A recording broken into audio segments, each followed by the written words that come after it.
pessoal, aqui é o Christian, né, do Vasco Review. A gente vai começar agora com uma sequência aí, né, vários podcasts, já temos alguns convidados aí que aceitaram estar aqui conosco para compartilhar um pouco da carreira deles, da experiência pessoal, também sobre temas aí da cirurgia vascular, né. A gente vai tentar sempre ser uma conversa aqui, um bate-papo, sempre de uma forma mais descontraída, tá? Hoje estou aqui com o Renan, né? Fala pessoal, como é que vocês estão? Hoje a gente começando aqui um projeto bem bacana, trazendo alguns conteúdos aí diferentes em cirurgia vascular, trazendo um pessoal aí de renome para tentar passar para vocês aí um pouco como é que foi a história, como é que essas pessoas chegaram onde elas chegaram, quais são alguns pontos interessantes, algumas dificuldades que passaram na vida e, claro, sempre discutindo aí sobre os temas polêmicos em cirurgia vascular. Isso aí, e hoje a gente está muito feliz, porque a convidada que está aqui com a gente gosta muito dela, uma cirurgiã vascular aí de bastante respeito, a doutora Obrigada. Grace Mulatti. Ela foi nossa chefe no Hospital das Clínicas, ela é assistente lá no Hospital das Clínicas aqui da Universidade de São Paulo, doutora também lá pela Faculdade de Medicina, né, daqui da Universidade de São Paulo também, e a gente considera ela também uma amiga e colega vascular. A gente está muito feliz de ter a presença dela aqui. Bom, obrigada, né, com essas palavras de introdução. Agradeço o convite, né, me sinto muito especial de ser o primeiro episódio. Tem muita responsabilidade também de ser um primeiro episódio interessante. Então, o assunto é polêmico, interessante, motivante, então vamos bombar. Isso aí. A gente queria começar, então, perguntando para você contar um pouquinho da sua trajetória, para o pessoal que está ouvindo aí te conhecer um pouco melhor. Bacana. Bom, eu me chamo Grace, né, eu tenho 39 anos, fiz faculdade na USP, depois fiz residência de cirurgia geral, cirurgia vascular. Quando terminou a residência, eu fui preceptora, fiquei um ano lá envolvida, né, com cirurgias de urgência, de aorta, e já naquela época eu já sabia que eu gostava muito de cirurgia arterial e de cirurgia de grande porte, complexa, né? E era um desafio para mim naquela época continuar me envolvendo com isso depois de terminar o treinamento no HC, né? Então essa daí era um grande ponto de interrogação naquela época, como que eu ia continuar tendo oportunidade nessa área depois de terminar o treinamento. Né, e daí nesse ano que eu terminei em 2012 teve um concurso no HU e eu prestei e passei como cirurgiã vascular. Lá em 2012 fui admitida como cirurgiã vascular do HU, que é um hospital universitário, né? Eu tinha esse desejo, eu achava que para trabalhar com cirurgia de grande porte precisava ficar ligado à universidade. Eu tinha um desejo de fazer carreira acadêmica, fazer doutorado. Naquela época já tinha isso meio na cabeça. Só não sabia onde eu ia ter um local. E no HU eu encontrei o meu primeiro porto, assim, meu primeiro local. É o dilema do vascular, né? Que quando a gente começa a residência, a gente começa a ter o contato com o arterial, nossos olhos ficam... Pessoal, a gente fala, né? Nossa, é isso que eu quero trabalhar, mas a gente sabe que depois é complicado, né? Geralmente a demanda e a necessidade de um serviço de alta complexidade acaba diminuindo o campo, né? Da cirurgia arterial. Perfeitamente. Acho que se a gente for olhar os centros que estão fazendo cirurgias grandes e complexas, eles não são numerosos no país, né? Então, a primeira coisa que você precisa para fazer uma cirurgia grande e complexa é de um centro altamente capacitado para isso, né? E não é todo lugar que tem. Porque uma coisa até que eu estava conversando outro dia com uns amigos com relação à preparação, à residência de vascular, né? É basicamente 90% do que a gente vê, pelo menos lá no Hospital das Clínicas, e eu sei que vários outros grandes hospitais também é assim. 90% do volume acaba sendo arterial ou pé diabético, desbridamentos, catéteres, enfim. E quando sai para a vida, né, uma vida eletiva, 90% vai para o venoso, né, na verdade, assim, da demanda. É muito mais prevalente, afinal de contas, né? Justamente, então. Isso. Mas aí acaba que na formação a gente não vê tanto essa parte, né? Verdade. Mas para seguir esse ramo aí, né, de cirurgia arterial, tem o bônus, que são cirurgias, assim, que pelo menos na minha opinião são mais interessantes, mas tem o ônus também, né, que a gente tem que abrir mão de muita coisa. Geralmente tem que entrar para uma equipe, né, ou iniciar a sua equipe, Porque sozinho, como é que não tem jeito de conduzir? Ficar também, geralmente ficar no serviço público, então aceitar toda essa questão da saúde no Brasil, do serviço público. E isso é uma coisa também que pra gente na cirurgia vascular é algo a se pensar, porque a cirurgia vascular é muito tecnológica, né? E exige um investimento muito grande.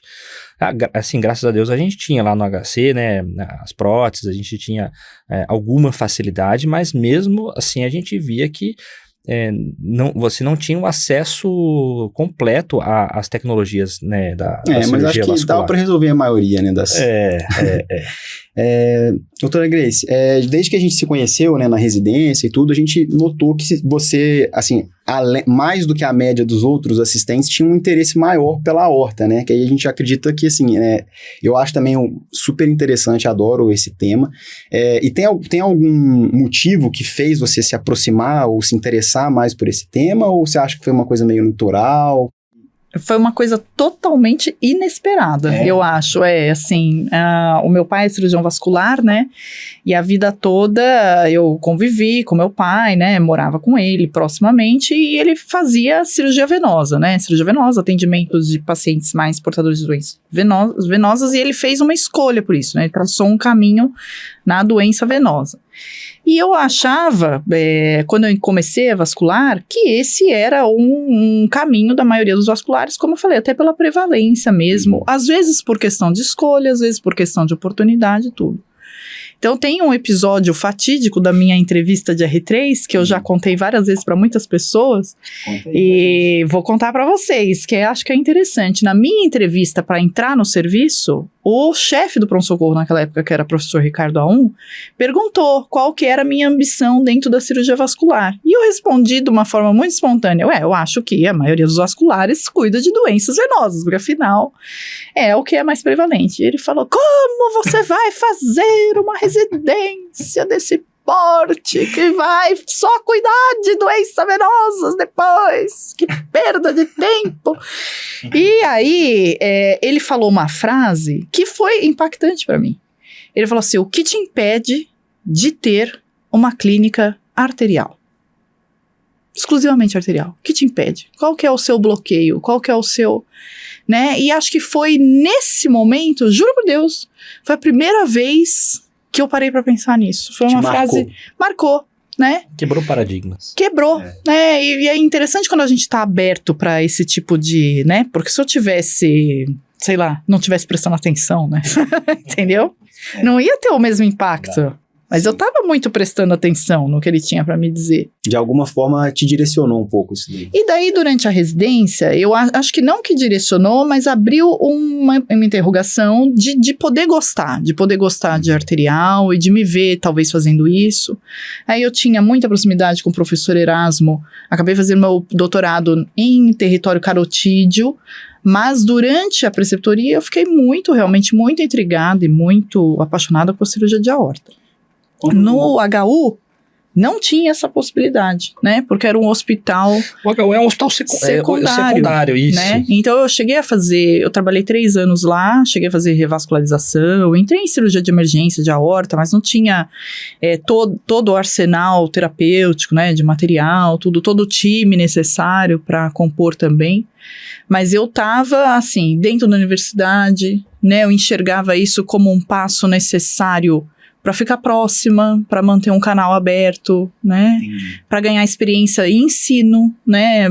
Então eu dei várias aulas de 2º ano, propedêutica, anatomia, cirurgia geral, técnica cirúrgica, né? E fui treinando o ato de ensinar também nessa época. Construindo foi muito a carreira acadêmica. Valioso para mim. Quando você fez a preceptoria, era da mesma forma que é hoje também a questão de os casos de aorta, era o mesmo esquema? Os casos de aneurismas rotos eram do preceptor? Isso eu acho que é bom a gente explicar para o nosso público, né? Para quem não entende, pessoal, o preceptor no HC, ele é bem peculiar, porque lá no HC as cirurgias são divididas basicamente em periféricos do R3, né? E central, né? Aorta e carótida do R4. exceto os rotos, né? Os ou dissecção aguda, ou dissecção, pra operar na isso. emergência, né? Esses casos, né, é de responsabilidade e conduta do preceptor. E o preceptor lá tem que ficar de plantão, né, sobreaviso, disponível 24 horas por dia durante o ano todo. Chegou um roto em qualquer hora, em qualquer momento, tem que estar indo lá para ver. Eu vou contar para vocês um número surpreendente, vou revelar. No meu ano de preceptoria, eu fiz a conta de quantas aortas foram operadas no HC, foi 2011. Foram 141 cirurgias de aorta, entre traumas, aneurismas, roturas, dissecções, não, aorta, aorta lato sensu, né, eletivas, tudo.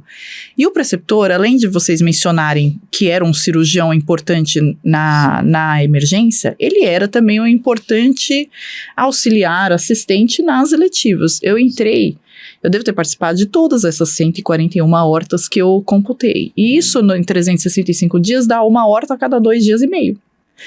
Né? Então acho que assim, é outra coisa, assim, se isso... Não fiz nenhuma cirurgia de... Assim, quanto tempo eu demorei para fazer 141 varizes? Entendeu?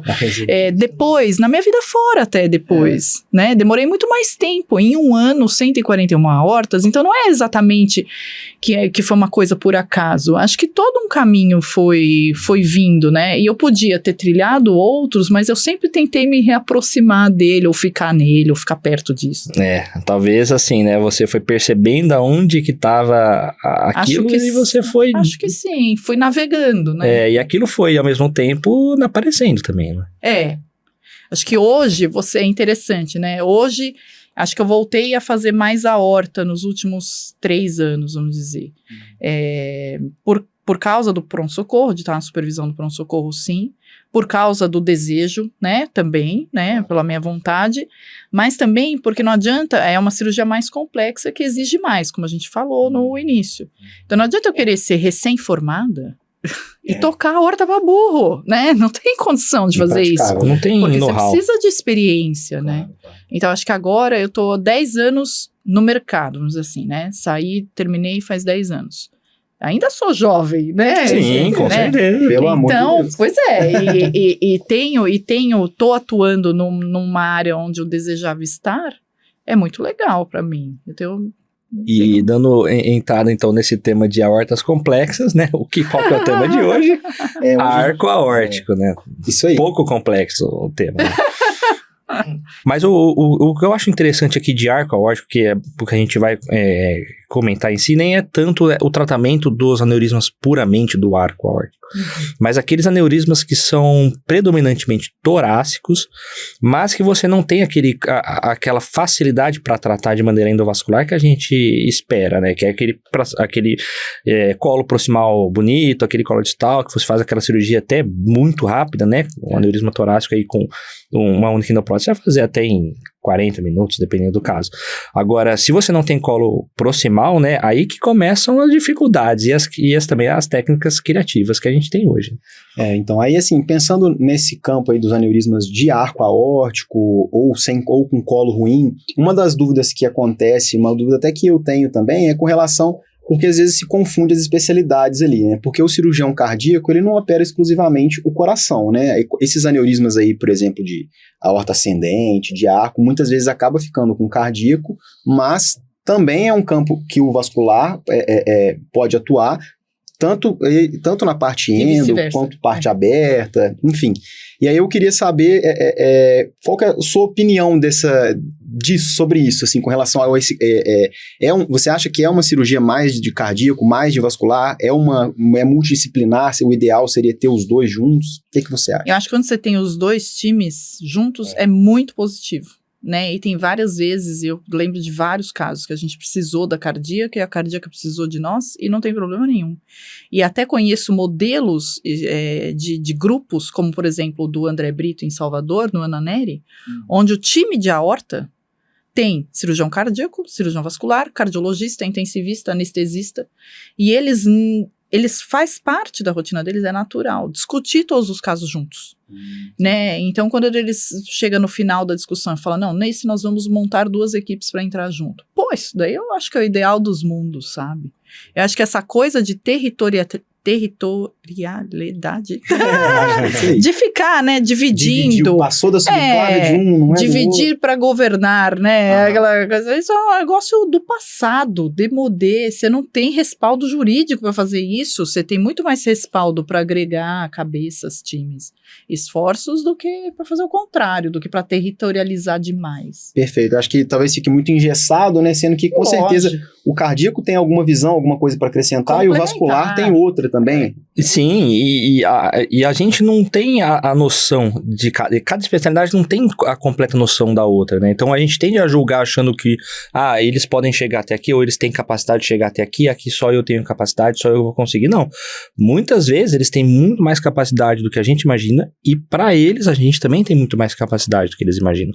Ou seja, se a gente pegar essas duas fronteiras que não são uma literalmente, né, junta com a outra, elas não é uma linha reta que divide. Existe uma interposição entre as duas, a discussão e a conduta acaba sendo muito mais completa, né? A nossa experiência é muito positiva no HC. Eu lembro quando eu era R4 que a gente teve uma fístula, né, aorta esofágica, teve que operar. Esse caso emblemático. E, era um paciente muito grave, ele era um roto que corrigiu com endo, mas formou essa fístula, né, e teria que colocar ele em SEC para poder fazer a correção do arco, né, e eu lembro que a gente participou, né, a cirurgia cardíaca entrou colocando o bypass, fazendo a correção da parte mais proximal, e o nosso professor titular, o professor Nelson, veio e corrigiu a parte da subclava para baixo, né, e uma cirurgia muito grande, um estresse cirúrgico muito grande, paciente muito grave, e assim, a evolução dele foi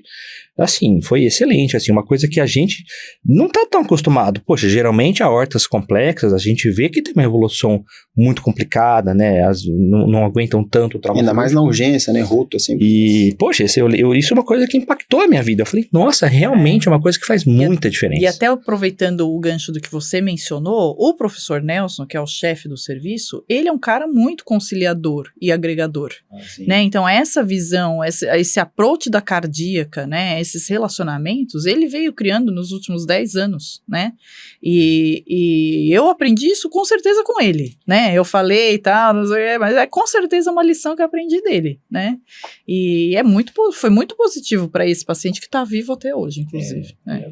E faz anos, e vai, né, marcar pro resto da minha vida. Com certeza. Outro assunto relacionado a esses tipos de aneurismas mais complexos é com relação ao planejamento cirúrgico ali, né? Na sua opinião, a seu ver, o planejamento, ele é tão ou até mesmo mais importante do que o intraoperatório ali, saber o que vai fazer? Antes de falar do planejamento, queria falar uma coisa que acho que é importante, né? Assim, o presente, ele é endovascular, né? Mas ele não é endovascular full, né? O futuro vai ser endovascular, né? O futuro, assim, eu acho, ele já é, né? A gente tem, e aí o pessoal que é muito bom de cirurgia aberta, né, tudo, e tem pessoas, cirurgiões e serviços muito tradicionais, né, eles com certeza às vezes apresentam uma solução aberta melhor do que a endo, mas isso vai deixar de existir, né? Isso não vai ser mais assim daqui 10, 20 anos. Primeiro que as pessoas estão parando de treinar, isso é tema de qualquer congresso no mundo, né? Como que nós vamos treinar cirurgia aberta para as pessoas, né? Mas assim, infelizmente, nós não vamos treinar do mesmo jeito que treinava 20 anos atrás, ou felizmente, não sei, nós vamos treinar endovascular. A TAV, né, substituição de válvula, né, para falar de cardíaca, tudo, a aorta ascendente, né, a aorta arco aórtico. A gente foi chamado para dar uma opinião num caso do transplante pulmonar, mês passado, e tinha uma lesão de aorta ascendente, que a cardíaca queria resolver aberta. E nós fomos chamados para apresentar uma solução endovascular. Aí apareceu um questionamento, mas esses vasculares, será que eles sabem mexer na aorta ascendente? Quando a gente foi rever a nossa própria estatística, que é perto de 50 casos de arco aórtico, não de descendente, de arco aórtico, a gente tinha 33% de tratamentos feitos na aorta ascendente. Isso, assim, não é esse mês. Isso vem sendo feito há 10 anos, né? Então não é, no futuro a gente vai fazer, provavelmente no futuro a gente vai fazer 100% endovascular. Então, quando a gente está falando de planejamento, a gente precisa ficar craque em terapêuticas endovasculares. As abertas têm um importante papel, elas vão continuar existindo, mas a gente vai ver cada vez menos, né? Sim. A gente tem que ser muito bom para reconhecer quando a endovascular ainda não tem um material adequado para resolver aquele problema. Mas daqui a alguns anos vai ter. E cada vez mais tá tendo, estão aparecendo novos dispositivos, novas formas de... E mesmo não tendo, a gente dá um jeito de ter. Por exemplo... Quanta criatividade. Exato. Né? Lá no HC, né, inclusive, eu lembro, cirurgias que a gente entrou quando eu era residente, cirurgias que quando o paciente chegava numa urgência, numa emergência que não tinha tempo hábil de você... apesar de fazer o planejamento certo, você não conseguia pegar uma prótese adequada para aquele caso, a gente pegava e operava a prótese antes de operar o paciente, né? Que para quem não entende isso, é você fazer a fenestração em bancada, né? Sim. E explica um pouquinho pro público como é que é esse procedimento, doutor. Legal. Uma coisa importante que eu ouvi num congresso, eu não vou conseguir atribuir a pessoa que é dona da frase. Mas uma coisa importante é a gente não tentar fazer a anatomia do paciente e se encaixar na solução, certo? Então, a primeira coisa. Se você não tem o material adequado, se você não sabe que solução você vai bolar com o material que você tem, você pode operar aberto ou não operar, ou, né, você não consegue fazer o paciente se encaixar na sua proposta. Mas você pode ser muito criativo para fazer uma endoprótese se encaixar no seu paciente, né, na anatomia do paciente. Então, a gente tem feito, né, porque assim, tanto na fronteira do tórax abdominal, quando a gente tem que reconstruir a aorta com os raminhos, né, com tronco celíaco, mesentérica, tudo, a gente tem feito isso para o arco também. Né, há grandes cirurgiões experientes que têm feito muito endovascular de arco. O HC tem feito sim, mas acho que até mais é o André Brito, em Salvador, né? Ele tem uma série que é mais de 20 casos de fenestradas de arco, e a gente aprendeu muito com ele, né? Então a gente abre, desencapa a endoprótese, uma endoprótese torácica comum, uma endoprótese cônica, tira ela da bainha completamente, faz o buraquinho com eletrocautério oftalmológico, que a gente compra no Mercado Livre, né? Não é um negócio difícil. E esteriliza esse produto. Depois de X esterilizações, ele perde a bateria e você compra outro, mas aí ele é baratinho. Dá para qualquer um comprar, entrega em todo o Brasil, sem querer... Sem fazer o marketing. Sem fazer marketing. Frete full, né? E daí a gente faz o buraquinho na endoprótese de acordo com o planejamento que a gente viu no Zirix, Horus, Terraricon, né? No software de imagem. Essa fenestração, ela tem que ser bem visível para você acertar o buraquinho no ramo certo lá no arco, né? Então, normalmente você tem que costurar uma coisa radiopaca em volta dela, e a gente normalmente costura uma molinha. Pega a mola, corta, tem que ser uma mola sem fibras, ou senão você vai ter que ficar tirando as fibras, porque atrapalha na hora de costurar, né? Faz a costura ao redor do buraco e daí encapa ela de volta. Para encapar de volta, a gente normalmente amarra um rúmel, né? Vai encapando ela tintim por tintim, né? Estente por estente, para que ela não torça dentro da própria bainha. Mas a gente adquiriu bastante experiência disso, de tirar e colocar de novo da bainha, né? Tem um material muito bom desse tipo de modificação de prótese no livro do Gustavo Derich, né? Que é o brasileiro, que está no exterior, atualmente trabalha no Texas, né, em Houston, e no livro do Derich, que a gente consultou muitas vezes, tem muitos detalhes técnicos de como fazer o buraquinho, tornar ele visível, tirar a prótese da bainha, tudo isso que eu falei, devolver para a bainha. Tem literalmente fazer um processo literalmente artesanal. Artesanal, E isso com uma prótese comum. Isso chama PMEGS, Physician Modified Endograft. Né, isso começou há uns 10 anos nos Estados Unidos, isso foi o que levou o Oderich provavelmente para onde a importância que ele ocupa hoje. E até hoje é feito no mundo inteiro, porque muitos lugares não têm acesso às próteses fenestradas de bancada, como a gente não tem, né, para o arco. dentre outros motivos, urgência, né, por exemplo. Entendi. Dá para fenestrar mais de uma vez na bancada? Dá para ter mais de uma fenestra? Dá. A gente normalmente faz uma fenestra maior para o tronco braquicefálico, né? E você pode, para a carótida esquerda e para a subclave esquerda, fazer ramos também, né? Além das fenestras. Os ramos internos são possivelmente mais fáceis de cateterizar do que as fenestras. E esses ramos internos, muitos deles a gente pré-cateteriza. Então, você reencapa a endoprótese com o fio guia já passado. Então, a hora de você sair na fenestra é mais fácil. Você pega esse fio guia, sobe um catéter, aí acerta o raminho. E você sentiu que realmente isso teve uma mudança nesses casos, doutora? A gente não tem um comparativo ainda para dizer, porque a gente vinha antes de fazer as fenestradas de arco, né? A gente fazia debranching, fazia um mix de técnicas abertas com endovasculares, chaminé, né, uma série de coisas. Então, a gente tem fenestrada de arco 5 casos mais recentes, desses 50. Então, é uma experiência inicial. O Brito acabou de publicar uma série com 12 casos, mas até o processo de publicação ele é lento, né, e então agora entre ele publicar esses 12 casos e realmente sair no paper, agora ele deve ter 30, e ele é reconhecido mundialmente pela experiência. Uma outra pessoa que tem bastante experiência no Brasil com fenestrada e ramificada de arco é o Marcelo Ferreira, do Rio de Janeiro, né, O Marcelo é o principal investigador das fenestradas de bancada, que atualmente tem no Brasil, da Cook, né, mas tem outras marcas de fenestrada de prateleira já também, né, o Marcelo, desculpa, eu troquei, o Marcelo Ferreira faz fenestrada de prateleira da Cook, e ele tem mais de uma dezena de casos já também, aqui no Brasil. Essa de prateleira, ela já vem com uns 3 copinhos ali para ele vem, quando vem de prateleira, de prateleira não tem, tem custom made, você manda fazer e daí você faz o projeto ou com raminhos ou com fenestras, né, e você tem da Micromedical, da Microporte, a endoprótese que é feita na China, uma que é de prateleira com um raminho para subclave, que é a Castor, essa eu nunca usei, E a gente estava vendo também, para fazer uma cirurgia dessa, não é um passeio no parque, né? Não é uma coisa simples. Além de todo esse planejamento que a gente está conversando aqui, precisa de uma equipe sincronizada ali, todo mundo sabendo o seu papel ali na cirurgia, né? Sim.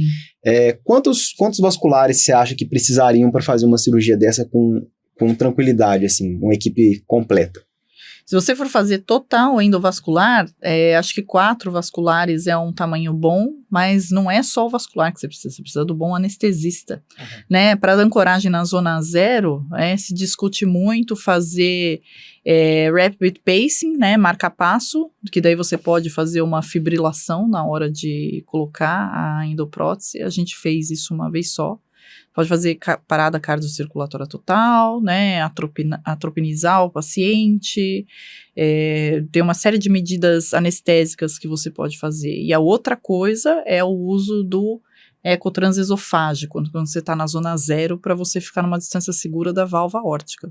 Putz, faz muita diferença, porque você, tudo bem, eu não vou chegar com a prótese na válvula, o nariz vai atravessar a válvula, né? O Landerquist também. O fio guia tá no ventrículo lá dentro, na casa do chapéu, né? Então, se tiver com o ecotrans e ele te guiando, a válvula vai abrir, vai agora, sabe assim? Isso faz muita diferença. E tem um pessoal do INCOR que é ferrado nisso, né? Uns anestesistas que têm experiência, tem a Chiara Gatto, que é uma pessoa que é referência, ela tem um curso até de ecotrans intraoperatório para anestesia. Putz, faz muita diferença. Acho que talvez o ideal seja ter sempre aquele ou aqueles anestesistas ali, com sempre certeza, o mesmo grupo, né? Porque certamente. Pegar um anestesista aleatório, que não está habituado com os tempos da cirurgia, acho que isso tudo tem que ser tudo perfeito, né? Acho que o cirurgião tem que estar pensando só na cirurgia e toda a equipe ali. Trabalhando que nem uma orquestra. Exatamente. Na zona 1, na zona 2, a gente não usa muitas vezes esses dispositivos avançados de desacelerar o coração, né? Mas a gente certamente faz hipotensão permissiva. Então, a gente normalmente mira uma sistólica ali de 70 né? E daí, se você não tiver também um anestesista, né, atrás dali pra bancar, que ele sabe, que ele vai saber e fazer a hipotensão permissiva e também recuperar o paciente rapidamente depois, né? E se você não tiver um clínico avaliando bem para ver se o paciente aguenta esse tipo de manobra, né? Então, você precisa de um timaço. Assim, é um procedimento muito, muito complexo, né? Por mais que a gente esteja conversando, né, se você pega, faz o buraquinho lá, reencapa, solta. Tecnicamente, pra gente, é muito complexo, né? Mas para você ter a estrutura toda disso, né? Hoje em dia não vai fugir de um serviço de altíssima referência, né? Por exemplo, aqui em São Paulo, poucos serviços vão ter toda essa estrutura para fazer esse tipo de procedimento. Porque acho que tem que ver também, além da questão do planejamento, a questão do intraoperatório, ainda tem o pós-operatório, né? Porque não é só colocou a prótese lá, acabou, sucesso. Sim. Mas você sabe que, acho que o risco mais temido no arco é o AVC, né? E a gente vê a principal complicação, tudo é AVC por causa da manipulação dos troncos supraórticos mesmo. É diferente esse trauma cirúrgico do tronco supraórtico lá em cima de um tóraco abdominal, por exemplo, que dá mais plaquetopenia, consumo, inflamação, isquemia visceral, né? Um outro tipo de pós-operatório também. Mais neurológico de uma maneira assim. O neurológico central, né? Porque no tóraco você já está preocupado com a medula, outros problemas. Mas para vocês verem que não tem jogo fácil. Não foge também daquele problema que os cirurgiões cardíacos de antigamente tinham também, né? Que era o problema também da manipulação da ascendente do arco, era o AVC também, né? AVC, encéfalo. Isso aí até hoje também, sempre o pessoal fica nessa... Eu lembro que lá no INCOR sempre tinha essa dúvida quando o paciente tinha as duas coisas, né? Por fugir um pouquinho do assunto. Tinha coronariopatia, fez o screening lá pré-operatório, tinha estenose de carótida também, eles sempre chamavam a gente. E é sensível isso, né? Porque sempre não tem uma coisa super lisa, né? A concomitância de carótida e coronária é um negócio frequente. Muito frequente, porque a doença é a mesma, né? Exato.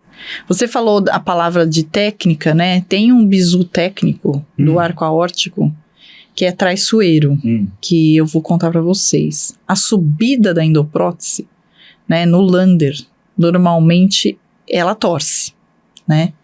Ela torce mesmo, né? Ela vira, porque como a aorta lá no tórax, ela tem um movimento que ele não é só pulsátil, ele é meio helicoidal, né? Conforme o coração bombeia, ela torce em torno de si mesma também. Tem um movimento rotacional também, além do pulsátil, né? Não rotacional completo, mas aquele jogo, um deslocamento, né? E tem uma movimentação dentro do tórax, ela tá à direita, depois ela vai para a esquerda, ela tá na anterior, depois ela vai posterior, então ela lá em cima, ela está se movimentando muito mais do que embaixo, né?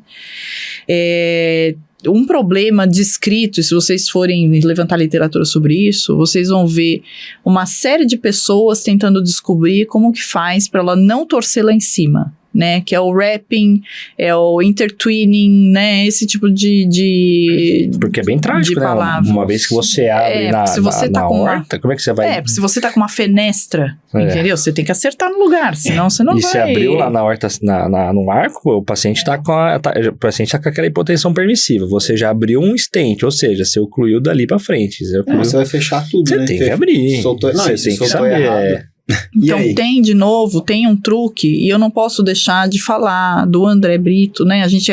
Eu trabalho junto com ele, a gente tem um artigo publicado sobre isso. O André criou um catéter, né? Que é um catéter duplo lumen, né? Que você pode montar dentro do introdutor com 2 catéteres. E daí você vai subir se você subir com fio guia por cada catéter dentro do introdutor, você sabe que eles não cruzaram sobre si mesmos. Né? Um deles vai ser o Lander que vai ficar lá no arco, na cara do coração. O outro, você puxa ele pela subclávia, né? Você exterioriza ele e você pode fazer que guia esse da subclávia, aquele que está pré-cateterizado na sua endoprótese. Você já colocou previamente lá do lado de fora do paciente. Daí você exterioriza ele na subclávia e sobe a prótese no Lander. Aí você sabe que ela tá, entendeu? Como se fosse um varal duplo. Perfeito. E daí ela não torce. Isso daí foi um grande bizu, né? Ele apresentou no Frankfurt ano passado, 2021, foi super bem recebido, né? E várias pessoas têm feito isso, assim, técnicas, né? Tem um estudo, tem várias séries, tem o Cano, que é um francês que faz arco pra caramba, né? Tem as pessoas, o Thilo Nobel, que agora o Thilo Nobel, eu não sei, não me foge agora de onde ele é, eu acho que ele tá na Alemanha, então... É um cara que faz muito arco, muito tórax abdominal, sério, um monte de série de casos, o próprio Oderich também, né? Então daí esse truque para não torcer o fio... É um excelente truque, né? É imprescindível. Eu acho que isso daí, pra pessoa pensar nisso, já tem que ter passado uns apertos, tem que ter tido uma experiência ali. Tem porque, que ter visto uma cirurgia. Não vai ter uma ideia dessa, um pensamento desse. Pro pessoal segunda, que tá ouvindo terceira a gente cirurgia. conversar, às vezes é até difícil de imaginar, né? Eu tentei explicar da forma mais assim, sabe? Mas pelo menos eu deixei as referências, porque como a gente tem publicação nisso, né, e tem... Fácil de achar. É fácil de achar. Se você pesquisar o nome lá, André Queiroz Brito, você vai achar os artigos dele sobre isso. Sim. E as referências coligadas, né, as pessoas do grupinho do arco aí. Porque eu imagino que as pessoas que têm uma maior experiência, que mexem mais com essa área, como não são muitos, eles vão se conhecendo, né? Não são muitos, Aqui no Brasil. E cada vez, né, parece que tá diminuindo. Bom, não sei se posso falar que tá diminuindo, mas hoje em dia você vê a imensa grande maioria do pessoal fugindo desses compromissos que a gente chama de buchas, né? Mas a gente tem, no Brasil inteiro a gente tem gente que gosta de bucha, Renan. Entendeu? Eu tô pensando aqui num pessoal, né? Tem o Charbel Mafuz, o Alexandre Pereira do Rio Grande do Sul, tem o Pierre Galvani em Santa Catarina, tô vindo de baixo pra cima. Tem o Marcos Lourenço no Paraná, tem o Marcelo Ferreira, né? Puxa, se tiver alguém que eu não fale, as pessoas vão ficar chateadas, né? Mas tem a Cris Guetti, tem que é uma outra cirurgiã também, né? Uma outra mulher que faz a aorta também. Então, ainda tem isso também. Tem o Gustavo Paludeto em Brasília, que é uma puta referência também, né? Tem muita gente, né? E vai subindo aí, vai. Tem o Carlos Abá, gente, vai. Né? O clubinho do arco, tem muita gente. Tem muito mais gente do que eu falei, com certeza. Não, mas não tem como esgotar, né? Ficar falando todos os vasculares. Só pra fazer umas homenagens. Bom, doutora, a gente fica muito, muito feliz, assim, muito satisfeito de receber você de verdade. Obrigada. Porque eu acho que esse é um assunto que a gente acha muito interessante e que, assim, pelo menos das pessoas que nós temos contato e tudo, nós sabemos que são poucas pessoas que têm uma certa atuação, uma certa experiência na área. O próprio Brito que você falou, quando eu estava na residência, eu me lembro de um dos casos que ele veio ajudar a gente. Sim, ensinar como usar o catéter novo dele, tudo. Então, exatamente. Então, assim, eu acho que ajuda muito a gente, pelo menos, a ficar mais habituado aí com o tema, e às vezes as pessoas que estão ouvindo também têm interesse nessa área, já vão ter uma certa, né, um pouco mais de visão em cima disso. E assim, são pessoas acessíveis, né? Se alguém tiver um interesse ou dificuldade criativa, tiver alguma dúvida, é só pesquisar o nome das pessoas. Exatamente. Com todas as referências, a gente já doutora Grace já entregou de bandeja aí pro pessoal, só pesquisar, né? Isso aí. E assim, queria agradecer muito a sua presença aqui. Acho que foi muito produtivo, acrescentou muito pra gente. Poxa, espero que os ouvintes aí também aproveitem todo o conhecimento aí. E agradeço muito a sua presença. Obrigada a vocês. Sucesso para vocês nos próximos podcasts. Obrigado, no projeto novo. Isso aí. Muito Valeu, obrigado. gente. Valeu, Obrigada. pessoal.